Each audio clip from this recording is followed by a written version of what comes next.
பூச்சாங் புத்ரா ஐட்ஸில் எரிவாயு குழாய் வெடித்து ஏற்பட்ட தீ சம்பவம் தொடர்பில் வெளியிட்ட பத்திரிகை அறிக்கையை கட்டுமான தொழில்துறை மேம்பாட்டு கழகமான CIDB மீட்டுக் கொண்டுள்ளது.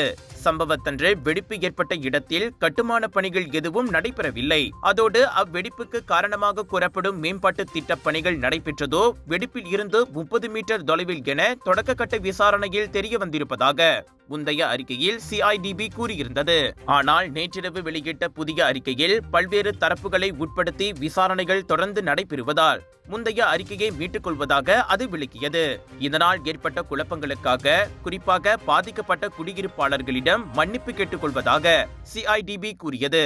இவ்விவகாரம் நெறிமுறையோடும் வெளிப்படையாகவும் கையாளப்படுவதை நாங்கள் உறுதி செய்வோம் என்றும் CIDB உத்தரவாதம் அளித்தது. பாதுகாப்பு தரநிலைகள் மற்றும் கட்டுமானத்துறை விதிமுறைகளுக்கு இணங்குவதில் நாங்கள் சமரசம் செய்ய மாட்டோம். ஒருவேளை விதிமீறல்கள் இருந்தது உறுதியானால் பாராபட்சம் இல்லாமல் தகுந்த நடவடிக்கை எடுக்கப்படும். அனைத்து தரப்பினரின் பாதுகாப்பு, நல்வாழ்வு மற்றும் நலனுக்காக தேசிய கட்டுமான தொழில் மிக உயர்ந்த தரத்தில் செயல்படுவதை உறுதி செய்வதே எங்கள் உறுதிப்பாடாகும் என CIDB மேலும் கூறிற்று.